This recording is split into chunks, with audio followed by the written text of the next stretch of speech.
it, you sucker!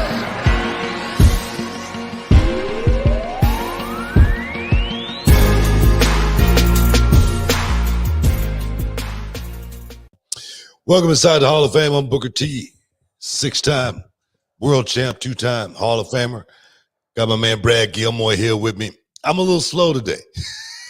You just put it out there from the beginning. You say, I'm going to let people know what time it is We're all right now. good, man. Just got that second shot of the Moderna today, and man, it's got a kick to it, man. It's got a kick like some Jack Daniels or something, man, because number 57, because, man, I've been wiped out, man, all day. As soon as I took it, I had to wait in the parking lot for 10 minutes, and it seemed like it kind of like I could feel the effects. It seemed like immediately, and then the drive home, I got home, and look, man, I'm just sit here, just, chill, take a nap, and get myself back on track. I just woke up. Turned into a 5-hour nap. And I was like, man, what is going on, man? But I feel good. I feel good. I must say, I'm glad I got the second dose in me. I was looking on CNN, and they're talking about the passport, vaccine passport. And I'm like, man, I know I'm gonna have to. I'm gonna need me one of them. So let me go ahead on and get this done. I feel good. I feel good about myself. I got it done. I feel covered. I feel protected. You know what I mean? That's key. This movie back in the day. I can't remember the name of it. And Bugsy Siegel, I think, was playing the role. And they said, "You think only Manning can protect them." Well, I'll show you how you get protected. I'm protected, man. I've been messing with Shamel about that all day, man. I'm sure she absolutely loves it. Yeah. Yeah. I'll show you how you get protected. No, man, I feel good. Last night, go ahead. Oh, no, I know you're about to bring up the drive. I was just going to ask you, what do you think about the passport, the vaccination passport? Because, the governor of Texas today said we're not doing that. We're not doing that in Texas. You're not going to require it. But what do you think? Do you think that we should have to prove that we've gotten vaccinated? Or do you think everybody don't want to go to Texas? Okay, first and foremost. A lot of people got jobs that they need to go. And the thing is, this is my thing about the I'm sure we're going to want to know if someone came from Wuhan. Right. If they got the vaccine. You know what I mean? Sure. I'm sure they're going to have to show proof that they have it. Sure. Why wouldn't we have to show proof if we go out of the country somewhere else? As rampant as the virus was here in the United States of America. It still is. It still is. Yeah. The governor is irresponsible, to say the least. I'm just gonna put that out there and just say that. I don't try to get off into politics or anything like that, but this governor Abbott has been irresponsible during this pandemic. I'm just gonna say that. And boom, we gotta move on. Yeah, well, you were about to bring up last night, though. Last night you went to the drive-in. I went to the premiere of A&E Booker T, and it was good, man. It was definitely and it was awesome. Got caught up a couple of times, and the emotion build up to the point to where a couple of tears. Charmel, I had to try to compose her, but I tell you, to see it on screen, so many fans came out as well. I took a few photos with a few people, but man, I swear everybody wanted to get a photo. And once they realized I was there. Which was really, really cool. I always thank my fans and let them know if it wasn't for them, it wouldn't be me. And I know that sounds cliche, but it's 100%, 1,000% true. And last night it was an awesome, awesome night. My kids got what's really, really cool about it is my kids got a chance to see their dad, doing something really, really inspiring. And hopefully it will definitely springboard them to the next level of life, knowing that, man, my dad came through struggle and he made it, and we got a pretty good life. So we got a chance right off the bat. So that right there, man, being able to be there with my kids to watch it, opposed to being, God forbid, yeah, man, it was unbelievable. It was an unbelievable night, and I just want to thank George Roy, who put the thing together, A&E for selecting me, and WWE for giving me the platform to be able to do what I do. So awesome night. So was it? Let me ask you, because you saw a rough cut probably a year ago, right? Probably Yeah. a year ago now. Is it very similar? Were there any big changes that caught you off guard? No big changes, but they put a couple of things in there that wasn't in there when they sent me the rough draft, just because we hadn't talked about it yet, and George had to come back out and do another round of filming. But nah, man, it was point on. It highlighted everything that I wanted it to highlight, and it didn't get to the point to where it overshadowed the story of, man, one can actually come up in life if they just work really, really hard. It didn't overshadow that by trying to show a lot of the dirt of my life. Okay, of course, it was a lot of dirt, and the thing is, they could have covered that whole 2 hours with nothing but dirt. But for them to look past that and try to find the story to that again inspire some young kid that may be going through that same thing to, hey man, let me get up and get out and make this happen. That right there, man, I appreciate George for putting it together that way. And like I say, there again, not overshadowing it with something that, easily could have, been done. So does it go from like day one to current day, or does it start at a certain point? No, I start from the beginning. Pretty much of my life.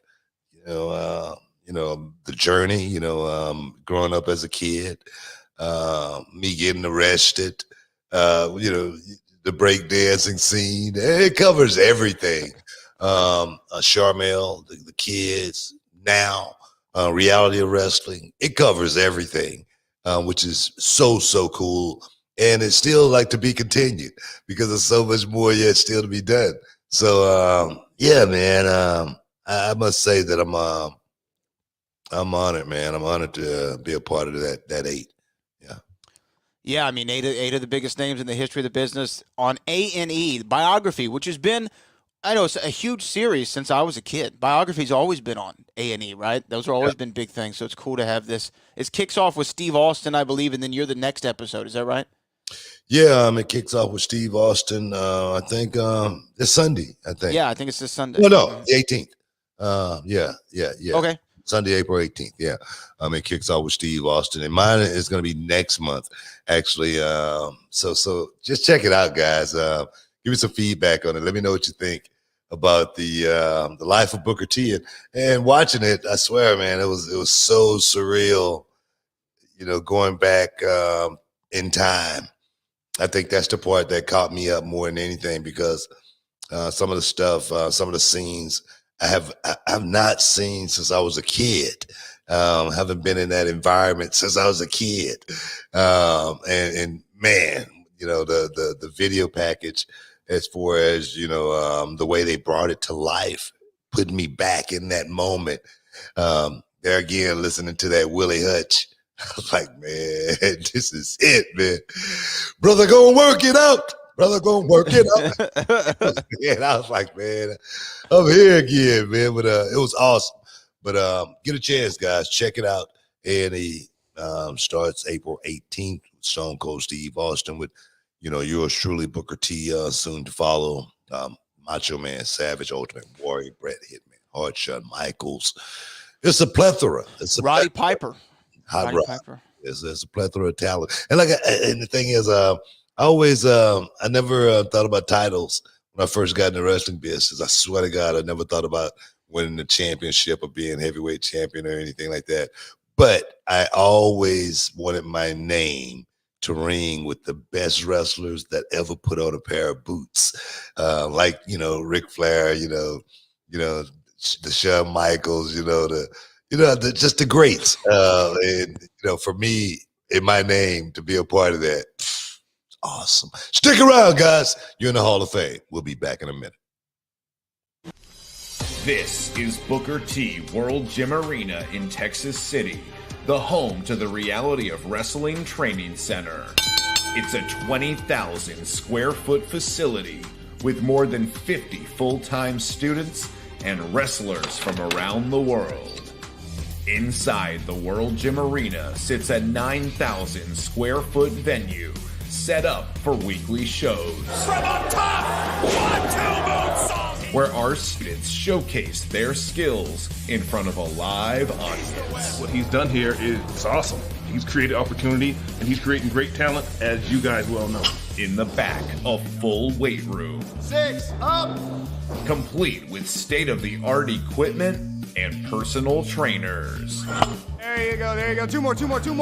A full staff and office personnel. One more. Running the day-to-day operation. We have interview sets for TV production, promo classes, quarterly combines. We evaluate progression and team building. Referees, commentators, ring announcers, and live television production. At the World Gym Arena, we don't just teach you how to become a professional wrestler, but an elite sports entertainer. This is Reality of Wrestling.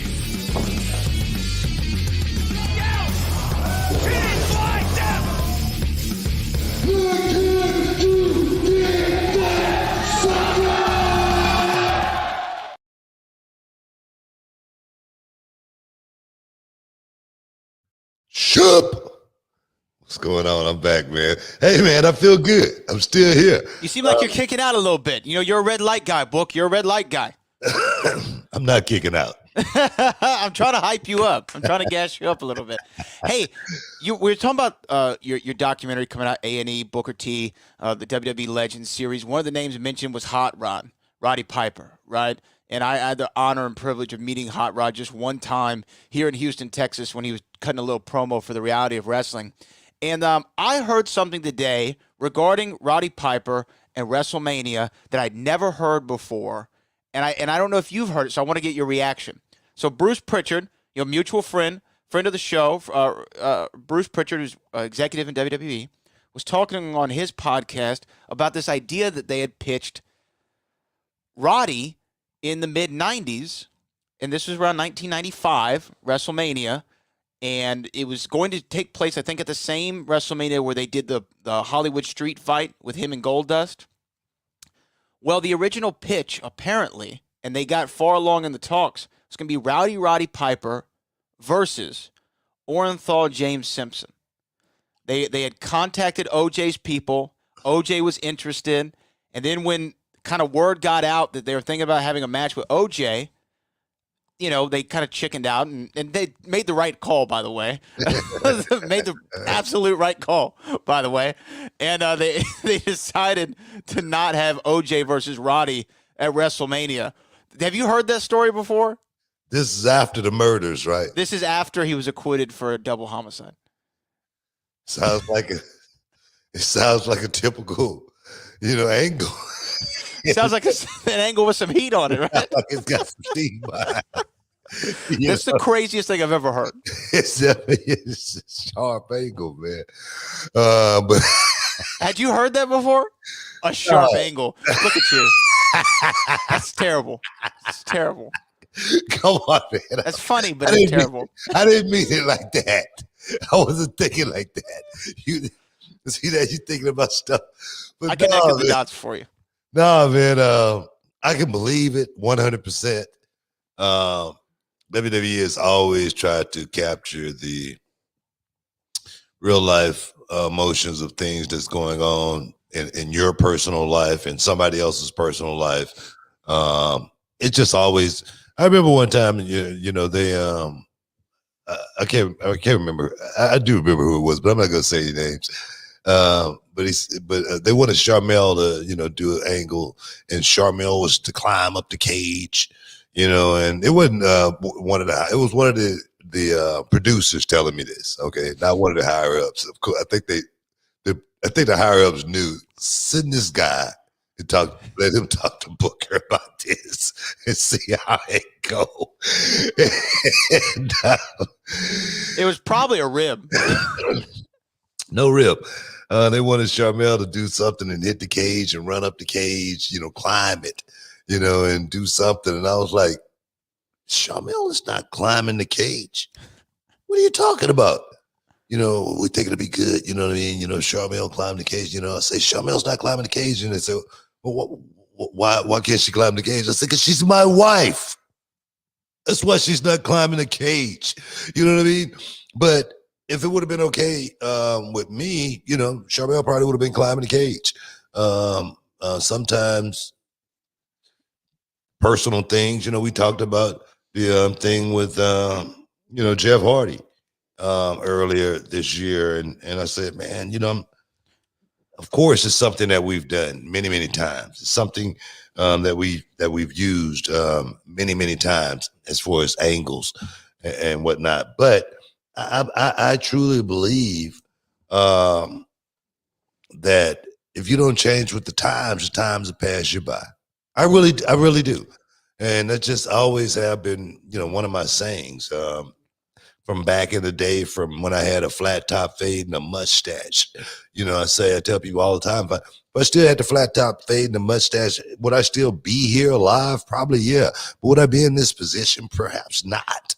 You know, because everybody would still look at me like the old Booker T. And, you know, I haven't evolved. I got to be able to evolve in 2021.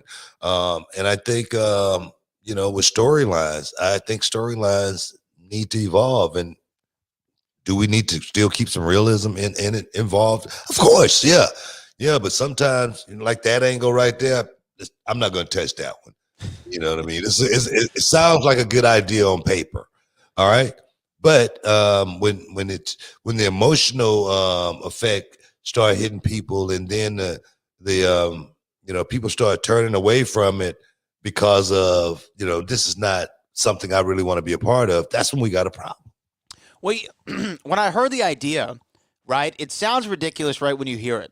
O.J. Simpson versus Roddy Piper, fresh off the, you know, trial of the century.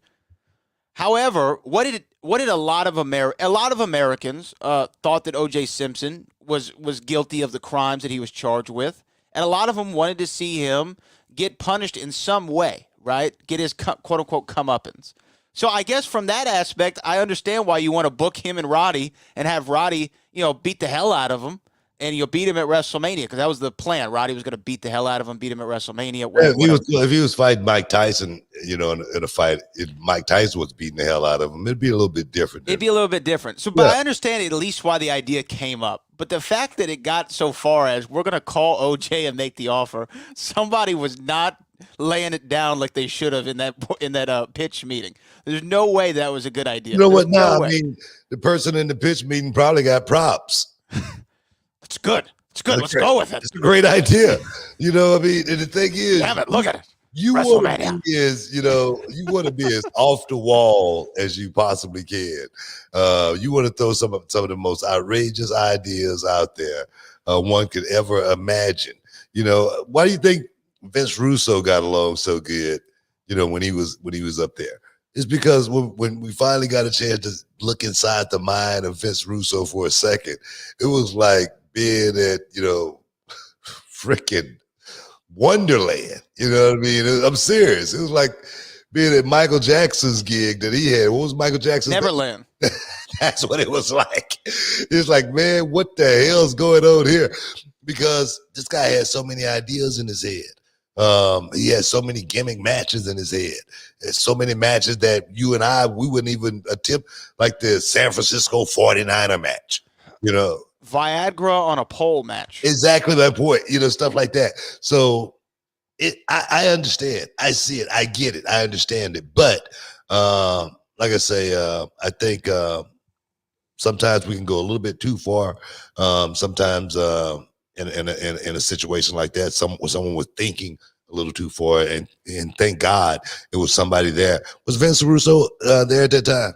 90. Yeah. At least he might have came up with the idea. It sounds Russo-y. That's what I'm saying. He might have came up. 90. When was that WrestleMania? WrestleMania 12. I'll look it up. But I think he was there. Say 95. Did you say 95? Yeah, 94, 95. Yeah, I mean, he had to still be. He wasn't in WCW at that time. No. So he had to still be there. So that's probably a Vince Russo. Oh, it was 96. So he was definitely there. Yeah, so that might have been one of his ideas. The match that almost was. Exactly. O.J. Simpson versus Roddy Piper at WrestleMania. We have a $5 super chat from Nate. With your breakdancing background and even a song about you, music seems to be a big part of your life. Can we get your top 5 list of musicians?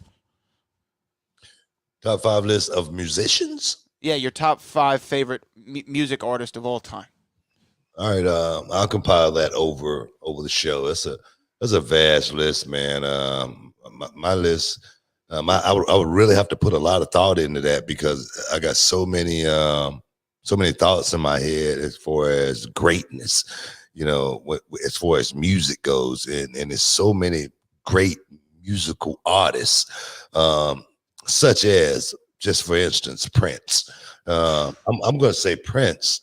I'm just going to just throw that one out there for right now.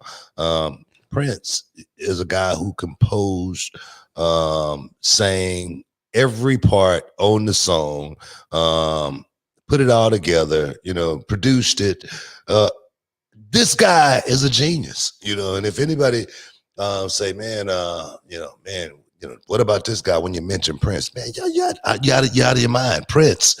But then again, so many other artists who actually got so much going on from a perspective to where they are like on another planet. Yeah. As far as music goes. So let me think about that one for a minute. Over the show, we'll definitely compile that for you, and I'll give you the Fave 5 musicians as far as Booker T go. Yeah. I mean, it is a vast list of people you could potentially pick. So we'll get to it over the show. We appreciate that $5 super chat. If you want to ask the 5-time champ, the Hall of Famer himself, a question, just send it in through super chat, and your question will be read on the air here with Booker T and myself. We actually had somebody say, Kay Gall me said, hey, Brad and Booker T, you guys inspired me to start my own podcast. I plan on to create my first episode this Friday. I wanted to know how did you guys add an intro before you go live? Well, we'll talk about that later, but we're glad that we inspired you. That's awesome. Yeah, man, that's cool, man. We appreciate you guys for tuning into the show, getting something. One thing about Hall of Fame, before we take a break, it's all about taking something away from this show. Unlike a lot of shows is all about trying to create some drama, looking for an I got your moment, even though I got your moments. That's not what we're just looking for. But we appreciate trying to give you guys a little something. Stick around, guys. You're in the Hall of Fame. We'll be back in a minute.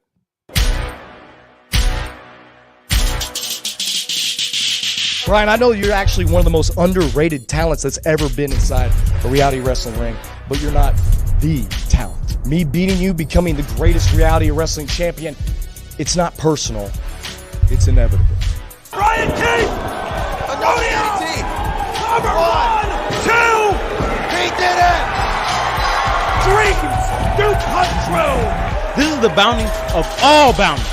Are you ready to cowboy up? Brian Keith, after all these years, cashing in and becoming the new reality of wrestling heavyweight champion. It was an awesome night.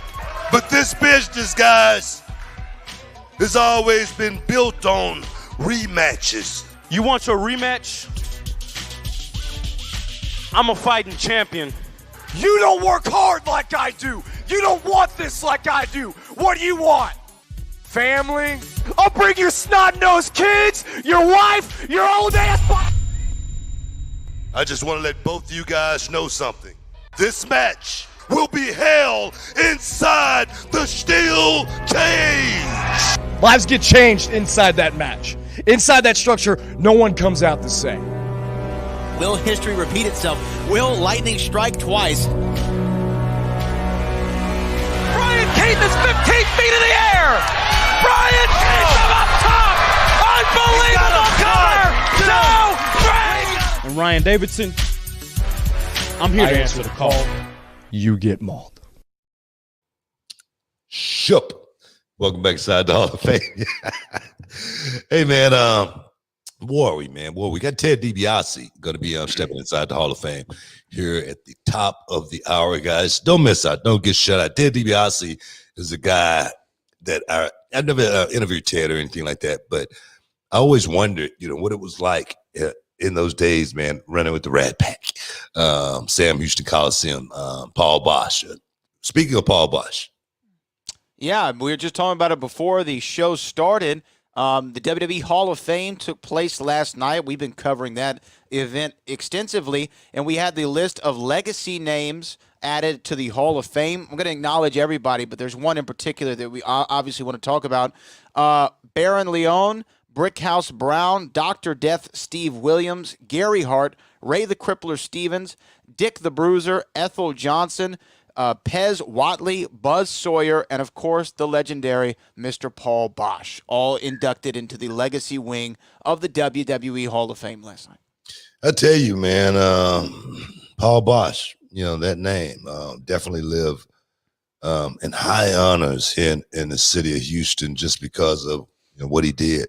I will never forget the saying that he I don't know if he coined the phrase, but if he didn't, he stole it and made it his. And it was a kid can't fire a gun or open a knife with boxing gloves on. PABA, Progressive Amateur Boxing Association, is something that he pushed. He was the founder of the Boys and Girls Club in the city of Houston. I don't know if you knew that, but definitely was a guy who is an unsung hero. As far as I'm concerned, I was from the other side of the tracks, and I could see exactly what this old white dude was doing. I was like, man, I want to be like him. Yeah, I swear, man. 1919 Caroline Drive. Come get your tickets.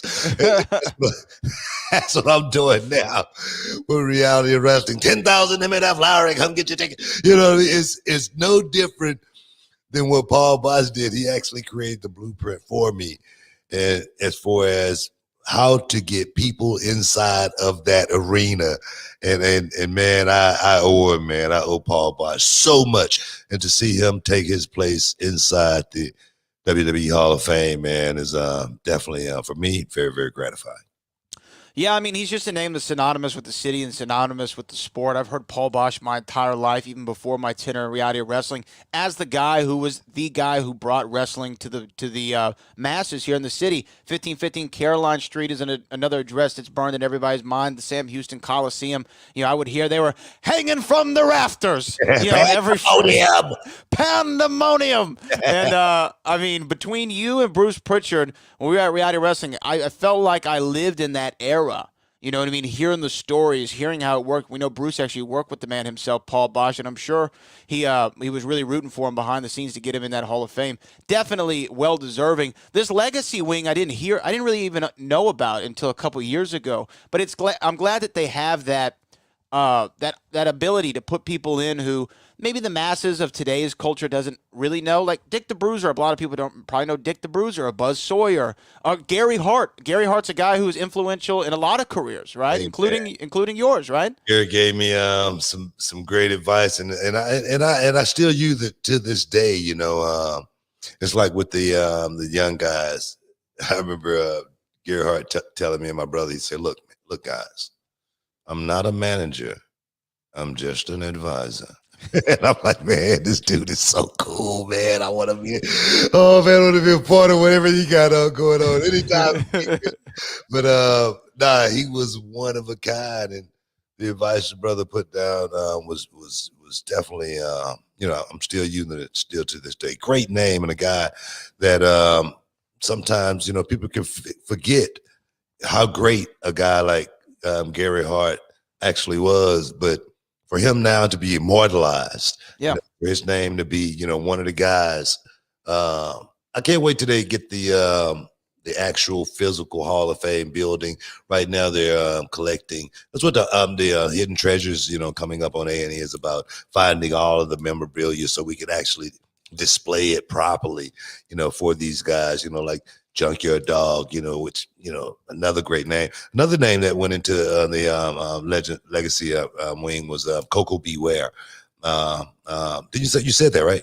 Not this go around. Coco's been in the Hall of Fame for years now. But I tell you, guys like that, man, if you don't hear their names, said here and there, you kind of forget them. That's why I say most wrestlers, the guys that put in the work, man, they deserve to be honored on a regular. Yeah, I mean, even guys like Brickhouse Brown. That's That's a name. Who it was, Brickhouse Brown. Yeah. Brickhouse Brown, man, definitely a guy that put in a lot of work in the South, Memphis area, WCW, WWE. This guy, actually WWF back then, this guy did it all as far as the business go. And he was a guy that my brother and I, we definitely looked at Brickhouse and said, man, this dude definitely gave us a sense of inspiration. Yeah. Again, it's one of those names that maybe my generation didn't get to see, but at least he's acknowledged. And the name that I did get to see growing up, who I'm glad to see get a spot, Dr. Death, Steve Williams. Dr. Death Steve Williams was a guy who was big in Japan, came into WWF, probably didn't have like the best run in WWF, but he was popular in WCW at a point in time, NWA, did all the territories. Did you ever work with Dr. Death Steve Williams? No, I never worked with Doc on a personal level. I've been in the locker room with him, but I never got a chance to work with him or anything like that. And the thing is, I thought Doc would have went in a long time ago. Just because he did so much for so many companies. You just mentioned Japan. Of course, down the South, he worked there. Mid-South, I think. Exactly. Of course, he came in with WWE Brawl for All. The Brawl for All. Well, the Brawl for All tournament, JR's idea, was all built around Dr. Death Steve Williams. Exactly my point. That was going to be his vehicle. Exactly my point. So not that it didn't work out for him or anything like that, but I always thought Dr. Death Steve Williams was always a Hall of Famer, man. First ballot Hall of Famer. That's why it kind of startles me a little bit that it's taken him this long to get his name called. Seriously. We always love to see the legends acknowledged. One of the legends last night, I saw a question in it. Oh, here it goes from Mike. He said, Ozzy Osbourne got inducted into the Hall of Fame. What are your thoughts on this? Rock legend, of course, Ozzy Osbourne. He had some involvement with WWE very early on. I think he was at WrestleMania 7, something like that, if I do believe. We did. That's the one name that we haven't talked about, Ozzy Osbourne, Hall of Famer.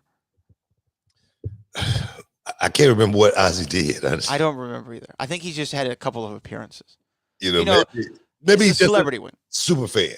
Celebrity wing. You know what I mean? Celebrity super fan wing. I don't know. Like I said, I don't know what Ozzy did, but anytime we as entertainers could be in the presence of other greats, entertainers like Ozzy Osbourne. But tell you can't go anywhere in the world and say Ozzy Osbourne and somebody's head don't turn. I don't care what language you're speaking. You know what I mean? You could be speaking English, and you could be in Japan. You could be in Germany. No matter where you are, you say Ozzy Osbourne, somebody's head's going to turn. Ozzy Osbourne, Ozzy. They're going to say something, even though they can't speak English. So to have somebody like that in your company, man, with wrestling. It's big ups. It's big ups. This is what Rolling Stone says. The former Black Sabbath singer made his debut at WrestleMania 2 in 1986 when he and Captain Lou Albano supported the British Bulldogs, Davey Boy Smith and Dynamite Kid in a tag team match against the Dream Team. I remember that. Greg Valentine and Brutus the Barber. The reason you forget about stuff like that because Ozzy was young then. Yeah, he had like blonde hair. You remember everything. Sharon, I'm serious. Yeah. Ozzy was, he had that freak. No, wait a minute. No, that's Alice Cooper. We had Alice Cooper too. Yeah, Alice Cooper was with Jake the Snake. Yeah, I'm thinking about Alice Cooper. I think I don't remember. You don't remember Ozzy at WrestleMania 2? Boy, I don't remember that one, man. It said he was also, where did it say? Ozzy Osbourne also performed live on a 2007 SmackDown event. So maybe, were you there at the time when Ozzy performed? 07? I think I might have been there, but I was still there. You're still there in 07? So he was there. He was in the SmackDown Kingdom. At one point, Ozzy Osbourne was. So, hey, he and Bill Shatner, they're the Hall of Famers for these years, the two celebrities. Man, I don't remember nothing from that era, man. Other than you get the script and you're like, why I'm at the beginning, middle, and end of this show? Exactly. It was killing me back then, man. Like, what the hell is going on here? I'm like, I want the title, but not that bad. Oh, man, guys, stick around. In the Hall of Fame, we got a whole lot more for you. Back in a minute. Hello, ladies and gentlemen, and welcome to the movie Trivia Schmodown. Yeah, good evening here tonight. Who's ready for some matches? Let's Schmodown.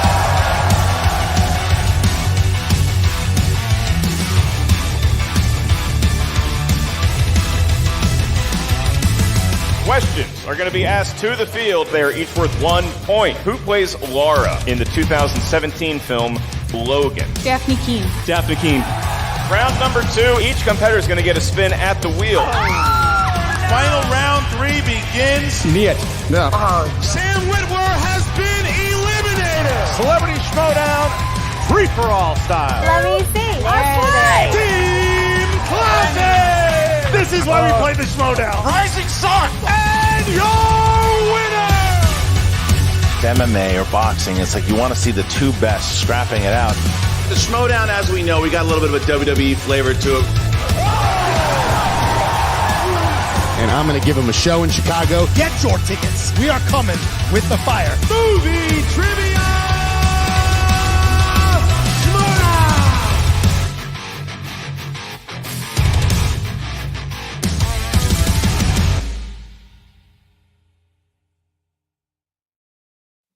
Shoop! Welcome back inside the Hall of Fame, guys. Man, every time we go in the break and come out, man, my energy level seems like it goes up a little bit. Well, that's good. It goes up a little bit. You're kicking out. We'll give a big shout out to the guys, the Schmodown guys. Schmodown guys. If you don't know about the Schmodown online movie trivia, guys, you better get on it. You better get on it right now. These guys are the hottest ticket in town, and ever since Reality of Wrestling hooked up with the Schmodown, it's been nothing but all love. We've been growing. We've grown exponentially since joining up with the Schmodown. So, guys, if you just sitting around the house and you got a whole lot of information in your head and you're trying to figure out, man, how can I get this out? How can I use this? Man, I know all the answers to all of these questions, and I just need somebody to ask me. Check out Schmodown. You will not go wrong. Don't miss out. Don't get shut out. Check out the Schmodown. Yeah, and I'll actually be calling all the action over on their Twitch channel every Tuesday live, myself and Steph Sabra, so you can come support Brad Gilmore and the Hall of Fame, the extension of the Schmodown Army. So we appreciate all the love and support. But, Book, we got a $10 super chat here that we need to get to. This is from Nate. He said, I always thought each WrestleMania should have a Legends versus Legends match. Maybe a kind of swan song for some of these guys. It seems like nostalgia is there. What do you think? Wow. That's such a really, really awesome idea. That's such a really, really awesome idea to be able to do something like that. And not just a Legends versus Legends match, two guys that could actually still go out there and go. It would have to be some qualifications to a Legends match. No, I'm serious. No, you're right. Because you remember it was like Mania 24, 25. We had Jericho versus Ricky Steamboat and was it Roddy Piper? I think was the two he went up against, and maybe Ric Flair, something like that. But Steamboat looks sensational. Exactly my point. So you look like Steamboat, you can go all day. Certain qualifications, you got to be able to go. You have to have been a legend in the business to where this is something that we can put up on the marquee and people go that perhaps not watching the show these days. They watched it back in the day, and then they see two names up there that they watched, and they go, oh, hell, I got to get a piece of this. You know what I mean? When is that going to be? Baby. You know what I mean? It's one of them type of deals right there. So a legend versus legends match, man, that would be such, I think, a really, really cool draw, as well as if they went out and did it right, the young guys in the locker room will learn a whole lot from watching those two legends go out there and mix it up. I'm trying to think of like who are two guys I'd like to see mix it up right now in this juncture of time. It's kind of hard to think. I know that back in the day, they'd bring in Snuka and Sergeant Slaughter all the time, right? Like in 2007, I remember I attended an event in Houston that you were in the main event for the world title. I think with Bobby Lashley and John Cena and Mankind, I believe was the four in that match. But earlier in the night, do you remember the tag team Deuce and Domino? Yeah. Deuce and Domino, I believe, and I hope I'm getting this right, wrestled Sergeant Slaughter and Jimmy Snuka. And they didn't do anything in that whole match. But when Superfly just went like this and Sarge put the camel clutch on Deuce or Domino, I mean, the roof jumped off the place, you know? So there's obviously an appeal for having those guys who might even still be physically limited, right? There's an appeal to having them show the world what they once did, and remember that, go down memory lane. But the thing is, I wouldn't want the age limit to go over, a certain age, and I just wouldn't want it to be from just a nostalgia moment. I wouldn't want it to be two legends that's not that far out of the business to where they could still go, where they still look the part, and they could still go out and create the magic to the point to where we know we can get one match out of each other. Okay, we ain't finna go out here and try to put ourselves back on the roster or anything like that, try to get back on the loop or anything like that. But for one night, man, let's go show these young guys how to do this. Now, for me, at 56 years old, man, I think I can pull something off like that after some training. Give me, I'm serious. Give me 3 months of good training, and I don't need no more than 12 minutes. I'm serious. That includes entrance. That's intros from bell to the bell. Intro to intro. Curtain to curtain, brother. Exactly. But I think I could do something like that. And I think there's a few guys out there like I'm not putting Rob Van Dam out the pasture or anything like that, but certain guys, like a Christian, like a Booker T, like a Rob Van Dam, like a Bubba Ray Dudley, Devon if he can get off the couch, that type of stuff, MVP if he was a little faster. MVP if he's a little faster. That type of stuff. I'm serious. I don't know. Guys, do y'all agree with me or what? Let me know if you agree with me on this. But I think it's, certain guys that could still go out and have matches to where we could do so much less and the crowd would be so off into it. It's just like watching Edge right now. Edge goes back. He's not doing a whole lot. But you can see Edge is trying to, what we talked about, changing up a little bit, trying to do a little bit of something different, but not do too much to where when he wake up the next morning, he can't get out of bed. That type of deal.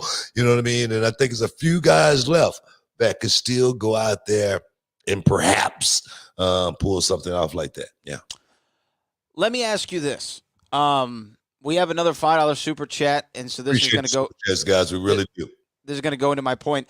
$5 from Donnie Trowell.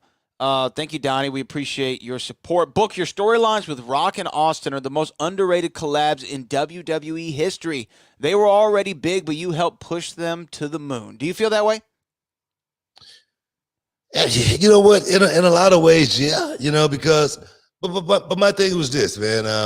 When I came into WWE, talk to young people all the time. You got to know how to, you got to know how to fit in the locker room before you can fit in the ring.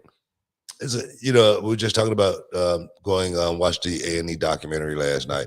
It was a story that was told on there, and it was the first time that I really felt the gravity of the situation. And it was when I came in and boom, dropped Steve Austin. And Steve Austin ended up breaking 3 bones in his back. I didn't know that. This is one of their top guys. Steve Austin, he actually said, man, coming in and doing something like that, you can go into a lot of heat in the locker room. Boom, just like that. Your career could be over with. So it was a pressure situation for me. coming in to WWE. Now, of course, I wanted to get myself over, but I knew what my job was coming into WWE at that time, and that was to get Rock over, get Stone Cold Steve Austin over, keep myself over, and do business. Figure out where this thing is going. You got to know how to get your foot in the door before you're gonna ever have a chance of staying in the house. So that what my deal was when working with Stone Cold and working with The Rock. So the thought process for me, work. People ask me, man, what about The Rock? What about Stone Cold? You remember, what about this match you had? I think you even was talking to me about that. Man, I don't remember that match. Right. Just because I was thinking about the work and what I had to do to figure out this WWE thing. And they threw me right in the deep water right from the beginning with the two top guys in the wrestling world at that time. Yeah, I mean, it's really fresh out the frying pan into the fryer with your WWE career. But here's the thing, too. Austin was established, sure, in 2001. But what people kind of forget is this is right after WrestleMania 17, where he's kind of supposed to be this quasi-heel, right?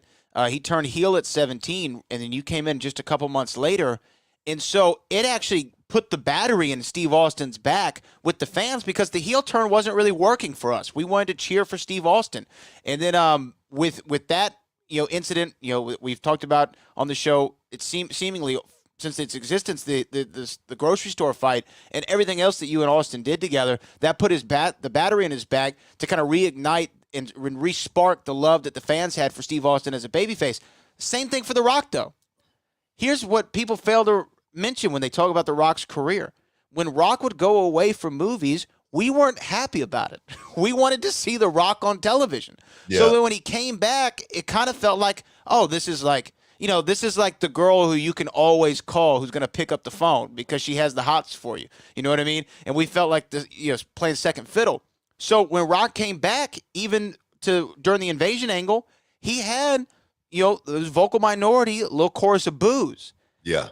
And then the segment with Booker T and The Rock on SmackDown, and then Jericho and Booker T and The Rock and Rhino, I believe, somebody was it Rhino on the stage? Yeah. And Stephanie. And Stephanie, that really, again, boom, it put The Rock back in the position and in the fans' minds that we wanted. I never really thought about it like that. You know what I mean? I really never did.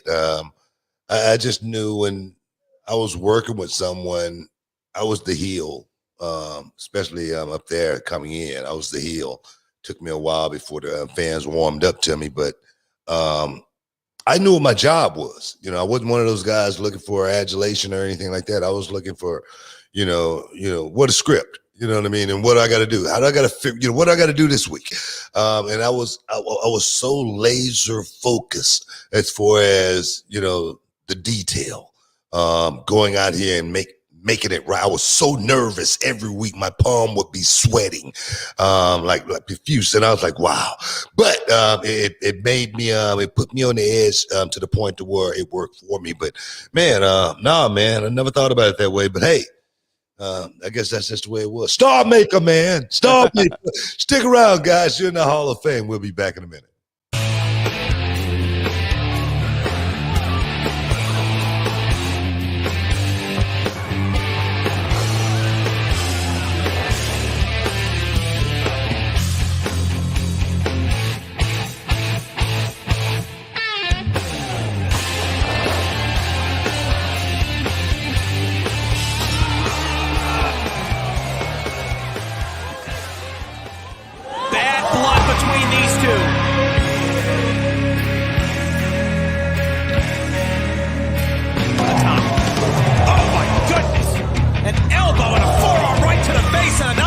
And that's a stunning elbow to the face. Oh, and look at this. She just raking Angela's face across the middle.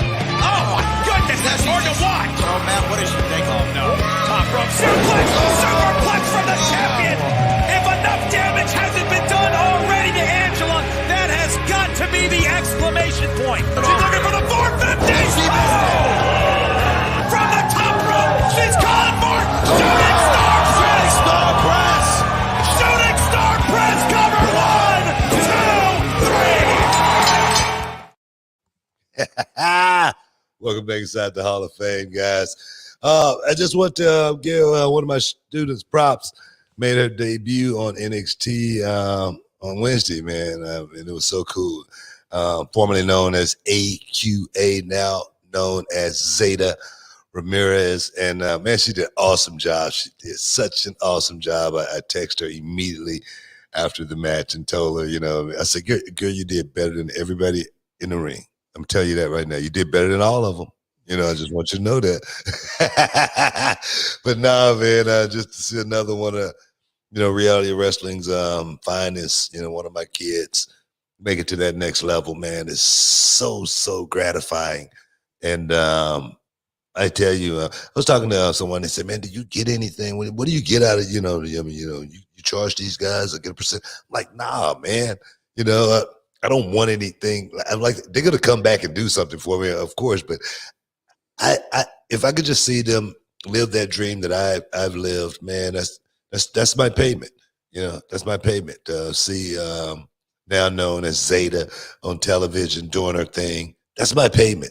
And I tell you, man, I feel rich seeing her do her thing, man, because at one point I even saw a little bit of myself in the ring, and I was like, oh man, that's a Booker T-ism right there. That's what, I just the way she moved at one point, I said, oh man, that's me. That's me in the ring right there. So it's pretty cool. It's pretty cool. Yeah, I know. I mean, for me, getting to literally see up to this point, AQA's entire career and calling, that was maybe one of the first matches she ever did where I wasn't on the call for it. So it was fun for me to watch it from that perspective. And she actually wrestled somebody, Indy Hartwell, who she wrestled here in Reality of Wrestling before. So there's already some familiarity, and it was just cool. It was cool to see her. It's always cool to see one of our guys or girls make it to the next level. Hey, Book, $5 super chat coming in from Nate. They're coming in today. I appreciate all this. Appreciate it, guys. He said, I know you could still go. What legend would you pick to wrestle? I would actually like to see you wrestle Buff Bagwell in a rematch. That match was underrated, in my opinion. Buff Bagwell, in theory, on paper, that sounds like a really, really good match to have. But I don't know what kind of shape Buff Bagwell is in.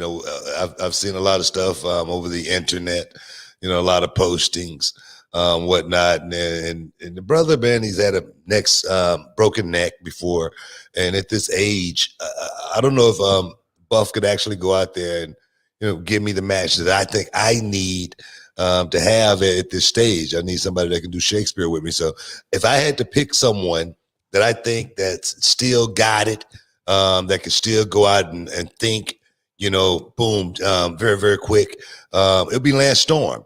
We still got unfinished business. The television championship.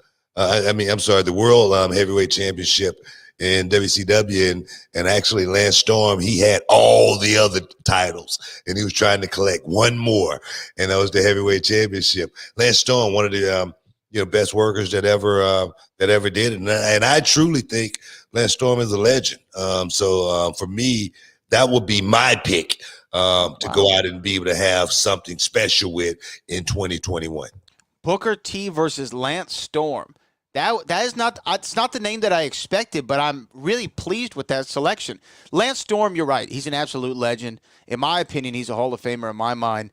What he was able to do in ECW there in the later portion of WCW, and then come into WWE and still have a really good career there and help, like yourself, train the next generation of competitors. I think Chelsea Green was under his tutelage. There's several names that I can't think of off the top of my head, but he was so influential as a trainer. Almost maybe had a Hall of Fame career as a trainer, just as an in-ring guy. So you and him, that would be fun. I'd like to see that. We've been meaning to get Lance on the show forever. We need to get Lance Storm inside the Hall of Fame.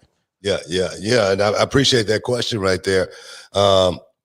Just to be able to bring up the name of my friend, Lance Storm, man, him and I, we always had, we always had good times around each other. I don't think Lance and I ever had any bitter moments, ever. Even working with each other, I can't remember one time in the ring where he ticked me off, really, got me mad or anything, because Lance was like the ultimate showman. Everything was about being in the middle of that square circle and giving the fans, the ultimate show. And that's what I always respected about Lance Storm. That's why I said, man, just to be able to do it again with someone, I really think Lance and I could. And the thing is, too, Booker T versus Lance Storm on the marquee, that sells for me. I think it sells. I think it sells. WrestleMania, maybe. I don't know. We can see it. It's a Perhaps. possibility. It's a possibility. Also, possibility of Becky Lynch and Ronda Rousey making their returns to WWE very soon. WWE's president shared that information on some sort of investor call or something of that nature today. What do you think? I mean, Becky obviously took a hiatus to have her baby, her and Seth Rollins' child. Ronda Rousey, similar. I think there's plans of that. I'm not sure where they are in that process, but we've been waiting for Ronda to come back since WrestleMania 35. Here we are, WrestleMania 37. Well, you want to see Ronda back? Do you want to see Becky back? Where are you at with this news? Man, I can't wait to see Becky back, man, honestly. Yeah. She's definitely a spark as far as the roster go, and just to see her, just to make that walk, just the interest, just the music. You're going to say, oh, man, here we go, Becky's back. But as far as Ronda go, I mean, I nothing moves me, all right? As far as when you say Ronda Rousey's coming back to the WWE, maybe for a lot of people, all right? But for me, Ronda Rousey still has I can't give her a blank check or anything like that. I just can't, say, give her the perfect grade or anything like that. I just can't do it, all right? And until Ronda Rousey show me a little bit more, that's what I'm going to be as far as that goes. If she can come back to the WWE and show me something other than just going out and playing wrestler, okay, we might get somewhere. But if not, like the old mob flop, we won't. Yeah, I mean, I'm not in disagreement with you in regard to Ronda only because I feel like she did everything that she could do already. You know what I mean? Like, what else is there to get out of Ronda Rousey? Ronda Rousey, she's undefeated, Raw Women's Champion, main event WrestleMania. She loses. You know what? I think Ronda Rousey's appeal for WWE literally had, literally a marketability that was unlimited. Yeah, absolutely. That's the way I felt. That's the way I felt because I look at Brock Lesnar, how he's gone back and forth between the WWE, UFC, WWE, UFC, WWE. Let me go back to UFC one more time. He's been able to make that transition by the way he's treated these moments. He's been able to, do that because of not just going to the UFC, but doing very, very well in the UFC. Ronda Rousey came to the WWE. She did very, very well. I mean, it's something that could have, boom, for me, had legs, springboard. But if you don't know how to, play the game, I wouldn't say play the game. If you don't know how to feel your career, as far as, how can I maximize this thing as long as I possibly, how can I make being an MMA star, okay, how can I make Ronda Rousey's name the biggest name in WWE's history? That's the way I'm thinking. And I think she had everything in play to make that happen. But there was a moment there. And with the moment, you get it one time, you never get it back. And that's my point with Ronda Rousey.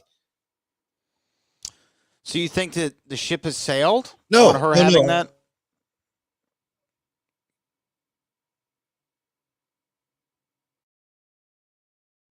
It's not something that you conjure up as you're going through it. It's something you think about from the beginning. Man, I'm finna conquer this world. I'm finna make this mine. I'm finna do something nobody else has ever done. And I'm gonna make more money in the process than anybody has ever. See, that's the way one would be thinking. If I was Ronda Rousey and had, the Olympic background, the UFC background, now I'm finna take over this world. And the thing is, she could have did it from a part-time perspective as well. So I just think, like I said, some of the comments and being what I'm talking about is totally two different things. Yeah. I don't know. Okay. Agree to disagree. I mean, no. I mean, I'm not in disagreement with you. I think that. Well, the thing is, when Ronda came in, that was 2019, 18, 19, somewhere like that. She still was very popular from her UFC days. She's kind of been in obscurity for a little bit, but I still think that there's juice in that orange. There's definitely juice in that orange, and I think that she can come back and make a splash. There's always the straight up Becky versus Ronda match that we never got. So there's appeal there. There are things that you can do with her. Think about it from my perspective for a second. Okay. And her coming in with that mentality. And then, like I say, it's not, not being able to she could take time off. And I'm not saying, not take time off. I'm not saying, not be Ronda Rousey, still have a life. I'm talking about how you calculate your way through, and making decisions as far as this lifestyle of professional wrestling and the legacy that I can build in professional wrestling. And it could be even bigger than my MMA career, especially from a monetarily perspective, if done right. I know Brock Lesnar's pretty happy. Who's had the highest pay-per-view in UFC's history? I think that's Brock Lesnar. Excuse me. Hey guys, we got to take a break. We'll be back in a minute.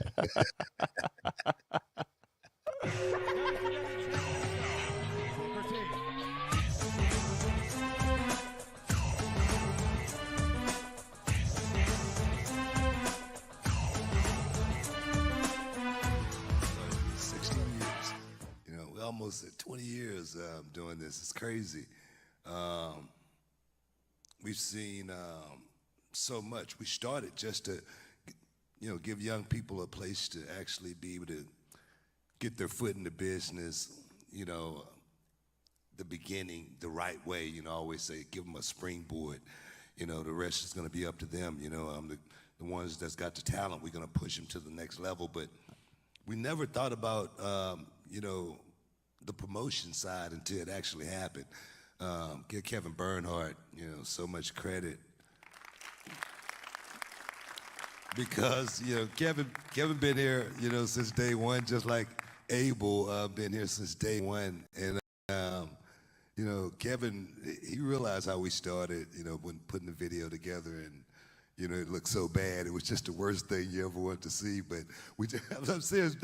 No, but we had to start somewhere, and we just kept going. Kevin just kept getting better and better and better. And I look at, just the packages, and everything that we've done here tonight. 16 years later, we have grown. Reality of wrestling has definitely grown. But I must say, it's going to get bigger. We said 2020 was going to be our year. Of course, the pandemic hit. But we still continue to build. 2021 is going to be that year for us. But we cannot forget about 2020 and the reality of wrestling. Male Star of the Year. And the nominees are...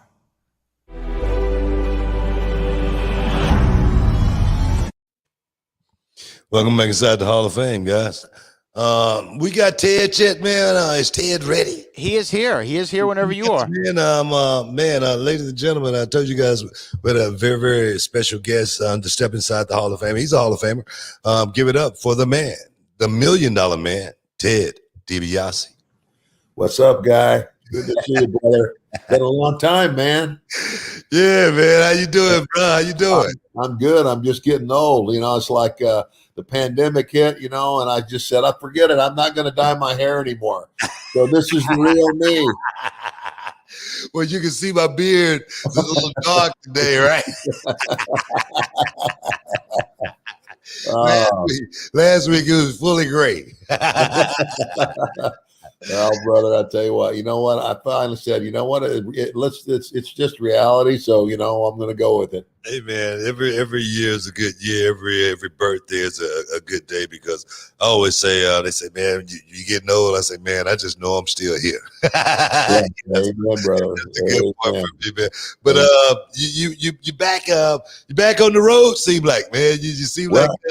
Yeah, I mean, busy. you know, it's kind of amazing. You know, I'm 67 years old, and you know, and all of a sudden I'm getting all these calls to go do autograph signings here and autograph signings there, and you know, and of course the other thing, you know, is the ministry, and I've been in the ministry for gosh, like 20 years now, and of course that's happening, but it's happening a little bit slower.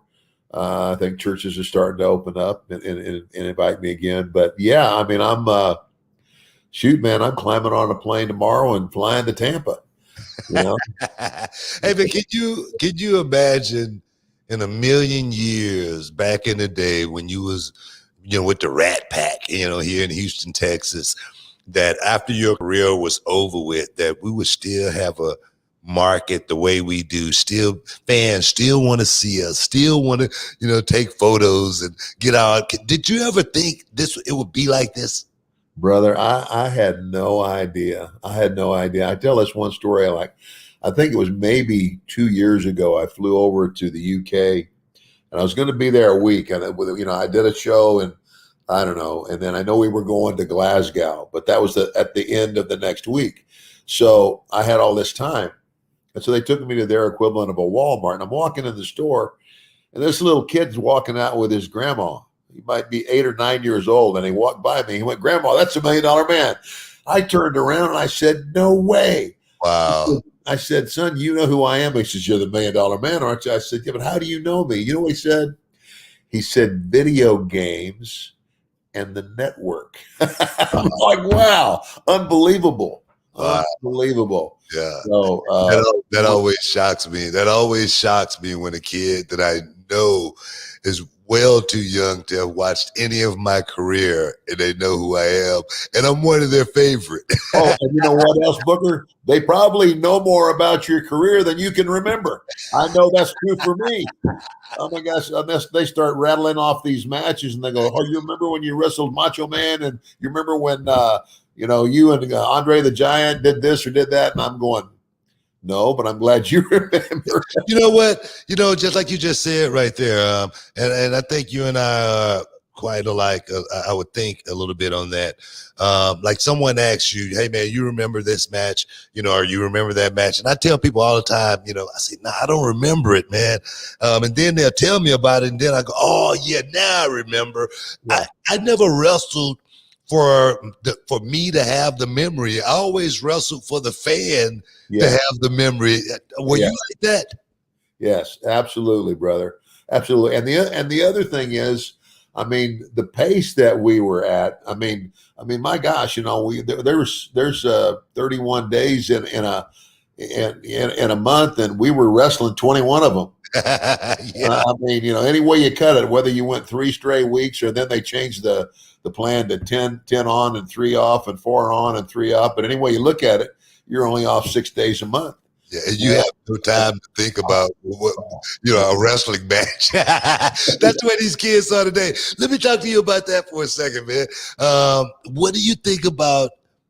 You know, I know the way I learned. I learned the business watching guys like yourself, knowing how to pace myself, knowing how to go out there and tell a really, really good story, knowing how to go out there and have the crowd feel the raw emotion of what's going on when somebody is getting their ass kicked, you know. So that right there for me, I learned from you guys. And then, you know, for me, I wanted to pass that on to the next generation as well. But this generation that today is a little bit different. What's your thought process as far as, you know, today's, you know, let's say state of wrestling? Oh man, you know, Booker, I tell you, you know, it's like I would say so. A lot of the guys today, through no fault of their own, I mean, it's like you just said, the way you and I, you know, my generation and your generation were the last generation to learn the business the way the business was always taught, and that was like what you just said. You know, a guy would take you in the ring and teach you how to take the basic bumps to protect yourself. Yeah. And then you just get in the ring and go. And you would, but they would put you in the ring every night with an experienced guy who could lead you. And over time, we acquired this gift to read the crowd. And it's like, and you know this book, you could have a match with a guy one night, and if you try to duplicate that match the next night, you might duplicate the match, but you may not get the same reaction. Yes, indeed. And that's the deal. It's like if they don't react the way you expect them to, then we had to learn how to think on our feet and shift gears and do something different. And I still say that's to me, that's what's missing in wrestling today. And I don't know if it's I don't know because I'm not around there anymore. But I just feel like and when I talk to upcoming guys that are trying to get into business and want to be wrestlers, I go, okay, everybody knows wrestling's entertainment. I said, when you walk into a movie, you know it's a movie. But if the actors in that movie are as good as they can be, they draw you into the story, and pretty soon you're either scared or you're jumping up in your seat. You're excited, you're mad, you're crying, you're laughing. I said, they play on your emotions. I said, you need to do the same thing in that ring. You need to make it as realistic as you possibly can.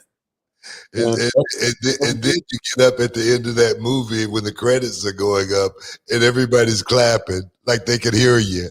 Yeah. That's what I tell you, Ted. You and I are so much alike on that. I tell that same story. It's what you just said right there about a movie.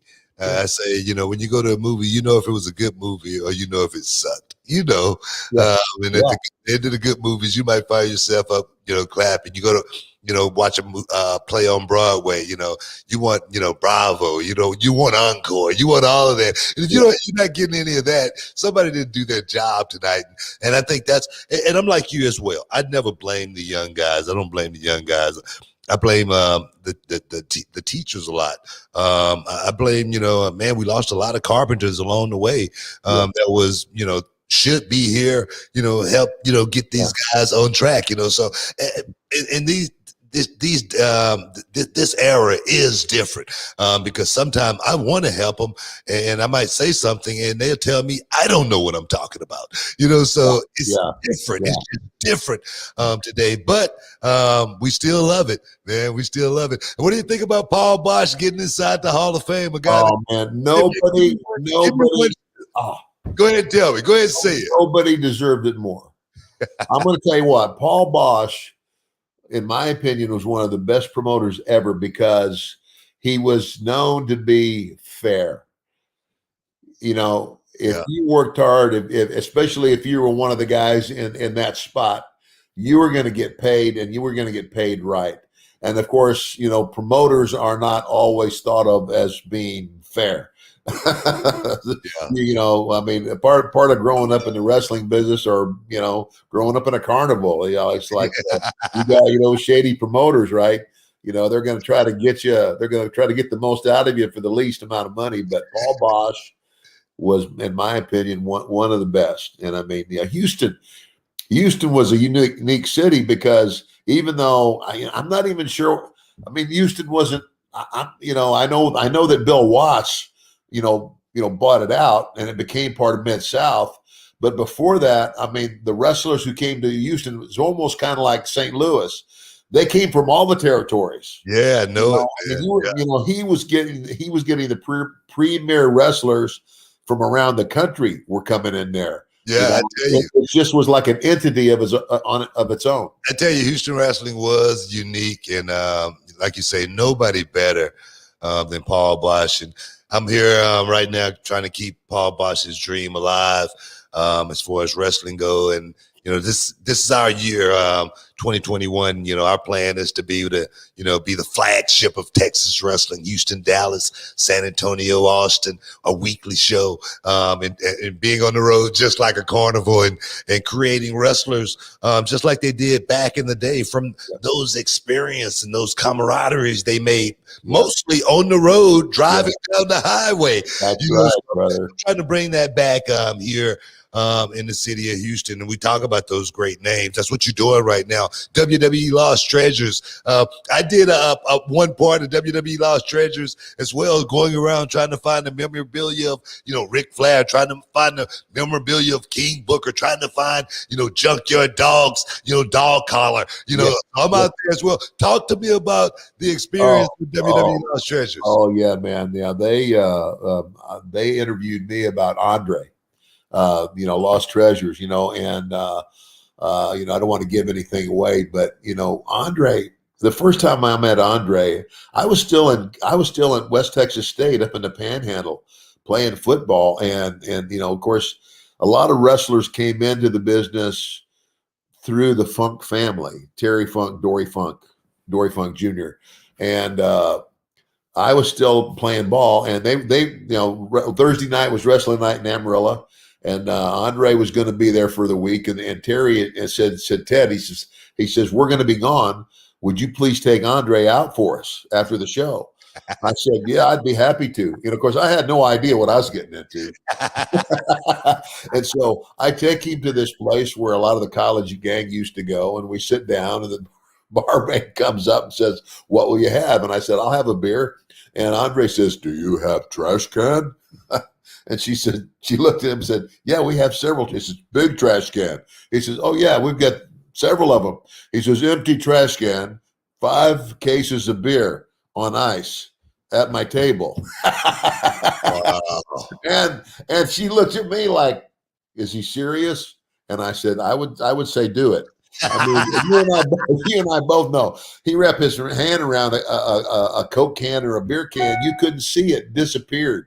Wow! I mean, the guy was he was special in so many ways. And I can't remember what network they did a special on him. Did a pretty good job of making the people understand just how hard his life was, because he was always looking for comfort.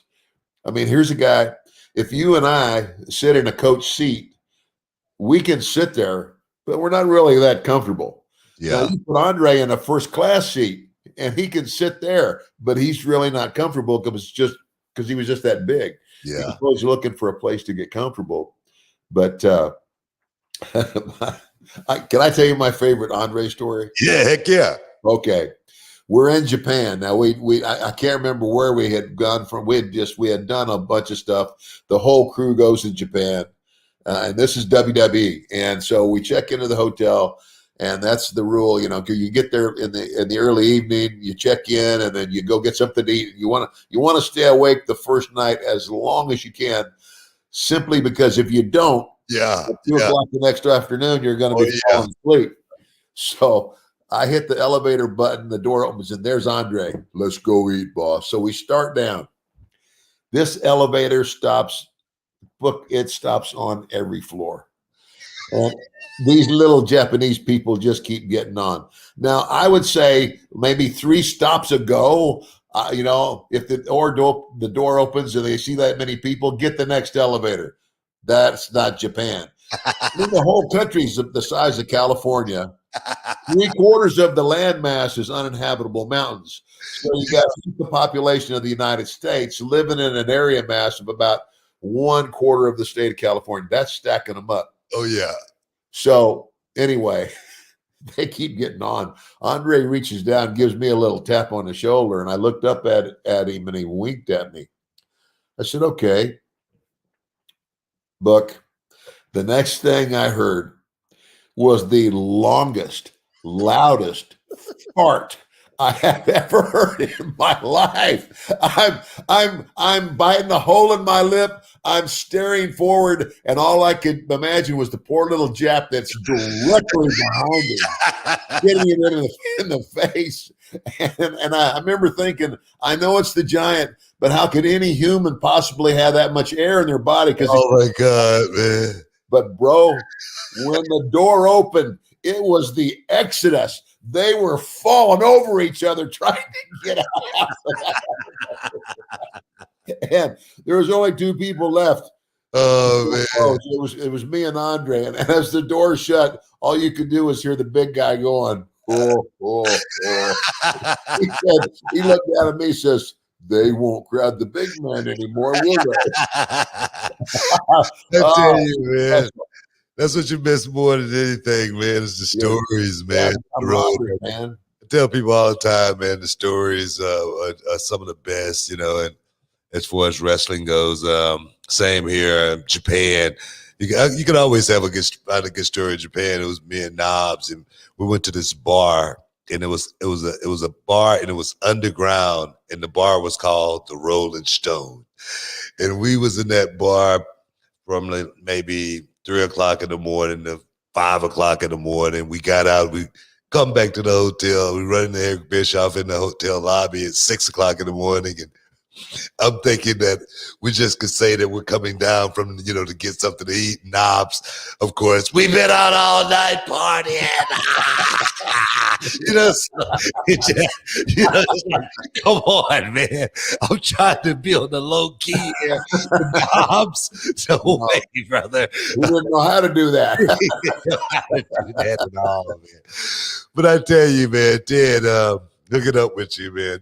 WWE Lost Treasures definitely is going to be something cool for the fans to actually come on this ride and see exactly what it's really like up close and personal, as well as being able to find this memorabilia. So one day, hopefully, when we get a WWE Hall of Fame that we can actually touch, we'll be able to see all of this memorabilia up close and personal, because I think just like Cooperstown, man, I think we need a physical WWE Hall of Fame with all of the memorabilia, the $1 million belt, all of the memorabilia that fans from that era looked at and said, man, that was it.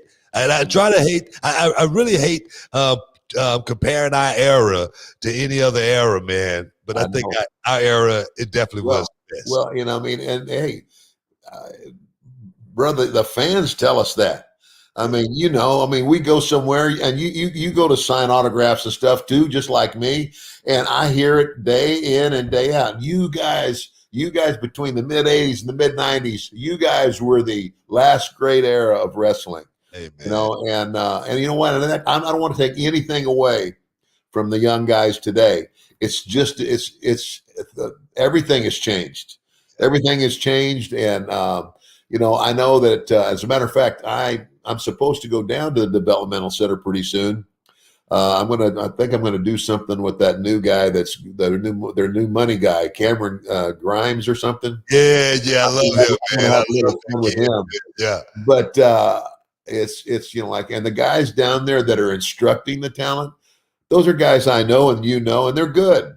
It's like I don't know, Book. I really don't know what it is, but I think it's more than anything, they don't have the time. They don't have the time that we had to get in that ring and have a 20 or 30-minute match every night, and to learn to feel the business. If that makes, I know it makes sense to you. Yeah, it does. But I think a lot of it as well is them having a technician like yourself in their head, talking to those guys about what I talk to my students about is the little things, the what not to do's. And I think they need to know that more than anything, as well as, sometimes, if you never played in the Super Bowl, it's hard to tell somebody else how to get there. That's just the way I look at it. And as far as, and I know you don't want to, step on this era or anything, but we kicked their ass, Ted. We did it. Oh, yeah. Well, I ain't going to argue with that. I'm just saying. No, but, that is the truth. That is the truth, man. I just want to say thank you, man. You got any plugs you want to hit, man? Twitter handle, all that stuff. I'm MDM Ted DiBiase. That is my Twitter handle. And I've got milliondollarman.com is my my wrestling website, and I think that. I don't know. I got somebody that takes care of that stuff. I do too. I do too, man. Oh. You guys, Check out Ted DiBiase, Hidden Treasures. He's back out there on the road. He's getting booked all over the world. So you want to get with Ted, man, hit him up. Ted, I appreciate you. Hey, brother. Hey, I love you, man. And how's your brother? How's he doing? He's doing good, man. Him and I, we butting heads again. Yeah. Hopefully we'll get past it. But you know how brothers are. Yeah, I got 2 of them. And as I go, I just tell all the fans to remember one very important thing.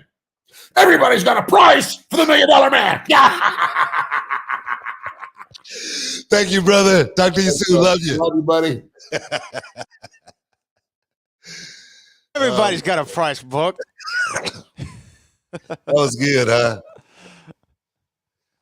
That was good, huh? Can you hear me? Can you dig it, you sucker?